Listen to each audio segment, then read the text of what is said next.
Olá, bom dia, na paz do Senhor Jesus. Estamos felizes, mais essa oportunidade que Deus assim nos permite estarmos aqui meditando na palavra de Deus. Quero aqui fazer menção, às pessoas que bondosamente, têm nos falado, em particular, de forma muito carinhosa, motivadoras, Quero fazer aqui menção da irmã Eliane, nossa amiga já de longas datas, Irmã Gertrudes, E assim todas as demais pessoas, minha prima Rosimeire, Simone. Então que Deus assim vos abençoe, nossos ouvintes. E louvamos a Deus, por essa oportunidade, esse privilégio, Algumas pessoas tão distantes hoje, principalmente fisicamente, mas próximos através do meio virtual. É um canal que Deus assim nos abriu, nos proporcionou. Meu abraço à nossa igreja, do Jardim Progresso. Estamos caminhando para o fim do ano de 2020 com muitas e muitas dificuldades. Mas hoje, já 23 de dezembro de 2020, olha que maravilha, Como eu disse anteriormente, no início a única coisa que tínhamos era incertezas, Incertezas, mas a certeza de que o nosso Deus ele é o mesmo, que está no controle de tudo. E aqui estamos, Estamos falando da nossa caminhada com Cristo, fazendo reflexão sobre as nossas vidas, nosso trajeto nessa caminhada. Falamos no nosso último vídeo, Quem é Jesus para mim? Quem é Jesus para você? É claro que isso tem uma grande importância. Para Deus, para Jesus, não fará diferença o que eu penso. Mas a minha relação com Ele tem total diferença, Eu procuro Jesus, sei de Jesus como esse ser que todo poderoso que pode. Uma vez que eu tento igualar-nos, querer que ele seja nosso padrão, que ele é um homossexual, que ele é isso, que ele é aquilo, diminuir, como se fosse no nosso patamar, não há necessidade de um Deus assim, Então seria como esses próprios ídolos feitos por mãos humanas. Nós sabemos que não. Então, essa diferença para nós faz toda a diferença, para Cristo não. Agora, é importante nós também entendermos de quem nós temos ouvido sobre Cristo, de quem nós temos ouvido. Isso também é importante, porque lembra lá que nós lemos lá em Mateus 28, a partir do versículo 11, quando os judeus ali fizeram, uma reunião para falar o que tinha acontecido com Jesus. Vamos dizer, pagaram, subornaram os soldados, os guardas ali, para dizer que Jesus não ressuscitara, mas que os discípulos roubaram-lhe o corpo. Eles sabiam que eles estavam criando uma mentira. Então, esses que trabalham para o reino do mal, para o reino de Satanás, têm que fazer isso mesmo.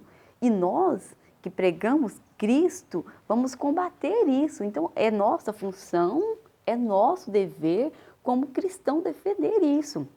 Eles vão dizer realmente como foi feito aí, inicialmente no carnaval, Cristo sendo que ali morto, vencido pelo poder das trevas. Irmãos, isso é o que eles têm que fazer. E nós, justamente o contrário.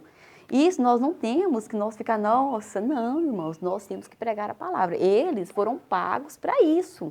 Eles foram pagos para isso, para divergir, fazer mentiras, subornaram para mentirem. Então, essa é a função deles. Agora, eu e você, de quem nós estamos ouvindo sobre Cristo? Isso também fará a diferença nas nossas vidas. Quando Jesus pergunta ali para os discípulos, e vós, quem dizeis que eu sou? Eles estavam ouvindo ali de Cristo. O povo estava ouvindo, uns falam que o Senhor é João Batista, um profeta, tá? Ou hoje, vamos trazer para os nossos dias, uns falam que o Senhor é homossexual, uns falam que o Senhor se casou com fulano, outros falam isso, e nós, o que faremos? Então isso fará toda a diferença de quem nós estamos ouvindo sobre Cristo. De quem que nós estamos ouvindo? É claro que isso também vai trazendo, é como se fosse puxando uma linha assim, Vai trazendo outros assuntos. Então, de quem nós estamos ouvindo? Vamos lá para a carta do apóstolo Paulo aos Filipenses. Eu não estarei falando do contexto ali que Paulo escreveu, mas pegando essa sequência de que estamos falando de quem é Cristo para nós. Capítulo 1, a partir do versículo 12, diz assim: Mas quero que saibais, irmãos, que as coisas que me aconteceram contribuíram para maior proveito do Evangelho, de maneira que as minhas prisões em Cristo se tornaram conhecidas em todo o palácio e em todos os demais lugares. E muitos dos irmãos no Senhor, adquirindo confiança com as minhas prisões, estão muito mais corajosos para falar a palavra sem temor. Alguns, de fato, até pregam a Cristo por inveja, porfia e outros também de boa vontade. Uns pregam a Cristo por contenção, não sinceramente, julgando acrescentar aflição às minhas prisões, mas outros por amor, sabendo que fui posto para a defesa do Evangelho. Mas que importa, contanto que de toda maneira, ou com fingimento ou em verdade, Cristo seja anunciado. Nisto me regozijo e me regozijarei ainda, porque sei que disto me resultará a salvação pela vossa oração e pelo socorro do Espírito de Jesus Cristo, segundo a minha intensa expectação e esperança de que em nada serei envergonhado, antes com toda ousadia, Cristo será tanto agora como sempre engrandecido no meu corpo, seja pela vida ou pela morte, porque para mim o viver é Cristo e o morrer é ganho. Então nós estamos observando aqui um apóstolo Paulo, estava preso, né? Não deixou de anunciar o evangelho, escreve aqui aos Filipenses. Paulo recebia as notícias, fundava as igrejas e recebia notícias de como cada igreja estava, ou às vezes nem que ele tivesse fundado, mas ele recebia. Então, ali, como a situação daquela igreja, como se fosse uma forma de conselho hoje, olha, nossa igreja está passando por isso. Então, ele escrevia essas cartas uma vez que ele não tinha condições de estar presente. E aqui nós vemos um apóstolo Paulo falando de pessoas que se levantavam falando de Cristo, uns por inveja, outros para acrescentar a Paulo mais aflição, porque não falavam realmente de Cristo. Mas ele diz aqui que importa que se Cristo seja pregado, anunciado, de tal forma que nós não poderemos dizer, não ouvi falar sobre Jesus. Eu e você não podemos dizer, nunca ouvi falar. Mas, como nós estamos ouvindo de quem? É por inveja? Se nós estamos ouvindo falar de Cristo, nós devemos então procurar aonde? Nas Escrituras. Saber, conhecer, e esse conhecimento não tem outra forma de nós analisarmos se não formos pelas Escrituras.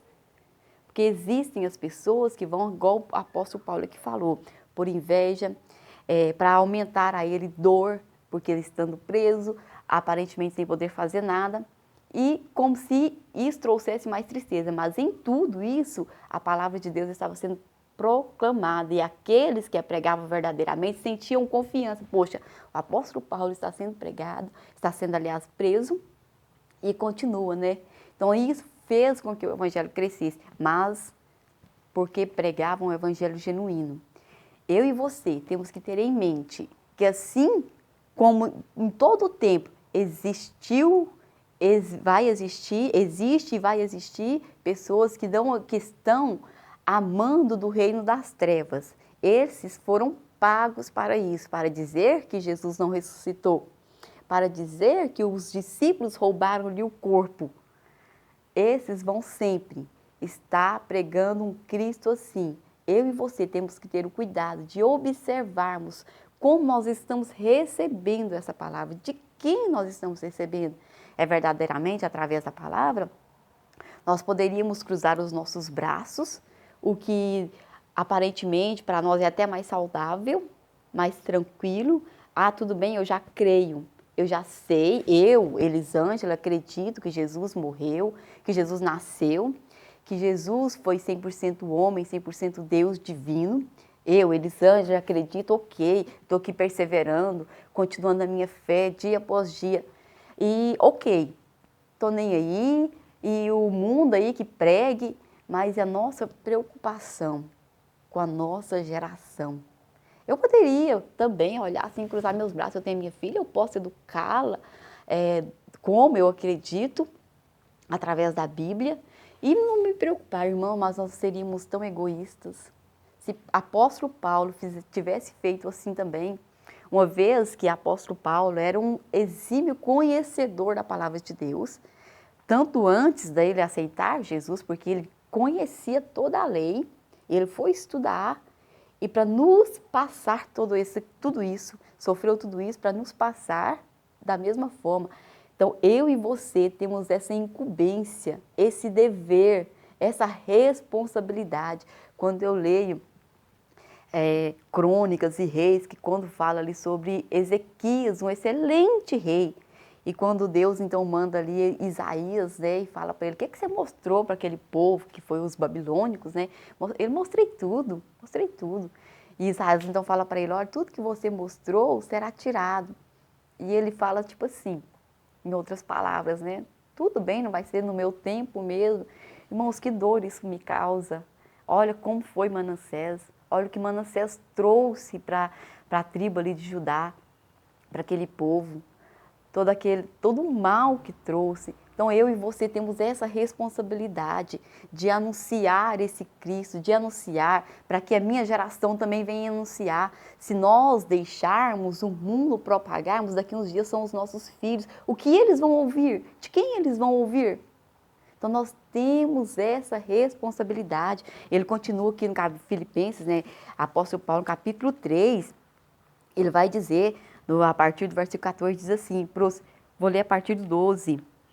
Não que já tenha alcançado ou que seja perfeito, mas prossigo para alcançar aquilo para que também fui alcançado por Jesus Cristo. Irmãos, não julgo que eu já haja alcançado, mas uma coisa faço é que, esquecendo-me das coisas que ficam e avanço para as que estão diante de mim, prossigo para o alvo, pelo prêmio da soberana vocação de Deus em Cristo Jesus.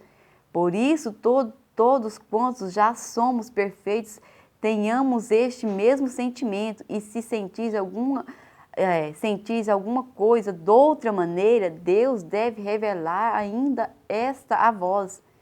Porém, naquilo a que cheguemos, andemos segundo a mesma regra e sintamos a mesma coisa. Irmãos, sede também meus seguidores, e marcai os que assim andam, segundo o exemplo que tens em nós, porque muitos há, dos quais muitas vezes vos disse, e agora também digo a vós, chorando, que aqueles são inimigos da cruz de Cristo. Aqueles que pregam diferente do que está, são inimigos da cruz de Cristo. O fim deles é a destruição, o Deus deles é o seu ventre, e a glória deles é para vergonha deles mesmos, que só pensam em coisas terrenas. Mas a nossa cidadania está nos céus, de onde também esperamos o Salvador, o Senhor Jesus Cristo, que transformará o nosso corpo vil para ser conforme o seu corpo glorioso, segundo o seu eficaz poder de sujeitar também a si todas as coisas. Esse deve ser o nosso pensamento, a nossa atitude, de seguir a Cristo, de seguir os exemplos. Esses que pregam diferente disso aqui, eles estão trabalhando para o seu próprio ventre, por coisas materiais, por coisas terrenas, não esperam, não almejam. Alguns até dizem que nada, que isso é balela, que não existe coisa de céu, de inferno, que nós já ouvi, né, pessoas dizerem que é como se nós estivéssemos iludindo o povo. Irmãos, está na Bíblia, está aqui na Bíblia. Ou cremos na Bíblia ou não cremos. Não existe meio termo, mais ou menos. Não é crer, é seguir até o fim, é segurarmos. Hoje, estudando, né, a carta aos Hebreus, fazendo estudo, e até que eu já terminei a Bíblia esse ano 2 vezes, né? A segunda vez eu li toda, estudando livro por livro, e agora comecei novamente o Novo Testamento, e até quero aqui com meu esposo, né, pastor Wellington, estou já na carta aos Hebreus. Hoje eu fiz estudo da carta aos Hebreus, e um exemplo que ele nos deu ali, que eu achei muito interessante, é que nós fomos como se nós estivéssemos caídos em um abismo e fomos socorridos. A nossa salvação depende daquela segurança. Foi nos jogado uma corda para a nossa salvação. Se eu só apenas segurar na corda e não tiver quem puxa, nós não sairemos. Então, uma vez que eu agarrei essa fé, eu tenho que ir até o fim, até o fim. É como se nós caíssemos num precipício, fomos achados, chamados, aceitos, e agora seguramos, ele vai nos dizer, né, a carta aos Hebreus, firmes, permanecemos firmes até o fim, até sermos alcançados. Não é uma vez, eu crio, ou então alguém me fala, não. Perseverarmos até o fim e não darmos ouvidos a esses que querem distorcer o Evangelho. Então, de quem nós temos ouvido sobre Cristo? Isso vai remeter a nossa resposta de quem é Cristo. Se eu estou ouvindo de alguém que ouviu, que aceitou lá o suborno, que Jesus não ressuscitou, que ele é um homem comum, naturalmente eu vou responder que Jesus é um homem comum, que Jesus é um homossexual, que Jesus é um prostituto. Naturalmente eu vou responder. Mas se nós cremos nesse Jesus, 100% homem, 100% Deus, que nasceu, viveu, pregou, morreu e ressuscitou, 100% Deus e que está à destra de Deus, intercede por nós, de quem vamos ouvir isso? E parece conveniente, né? As pessoas sabem que vai agregar um determinado grupo, chamada principalmente de minoria, atrai essa minoria. Eu tenho certeza, plena convicção, que a alma deles não sente paz. Mas a minha preocupação é com a geração. Se nós nos calarmos, eles vão continuar e a nossa geração ouvirá o quê? As próximas gerações ouvirão o quê? Se eu e você nos calarmos. Tudo bem, a minha preocupação é outra. O Evangelho está na Bíblia, alguém vai ler. Irmãos, o próprio Jesus disse, muitos ouvem e não entendem. Muitos ouviram o próprio Jesus e não entenderam. Então, eu e você temos essa incumbência de levar esse Evangelho. E somos responsáveis em falar essa verdade, de acordo com a palavra, que nós não estejamos, né, no grupo daqueles que foram subornados a dizer que Jesus não ressuscitou, que os discípulos roubaram-lhe o corpo. Que não estejamos, né, nesses que colocam Jesus como vencido e o mal vencendo. E alguns até querem justificar, mas é porque aconteceu isso, irmãos. Não. Vamos nos ater à palavra. Não importa quem errou, quem não errou. O importa é que Cristo morreu e que nós ressuscitou e que eu e você temos essa incumbência de levar esse Evangelho, dessa graça salvadora que salva a mim e a você, salva os que nele crê e que nele permanecem. Que Deus em Cristo nos abençoe, que tenhamos um dia abençoado na presença desse Deus vivo, fiel e verdadeiro. Em nome de Jesus.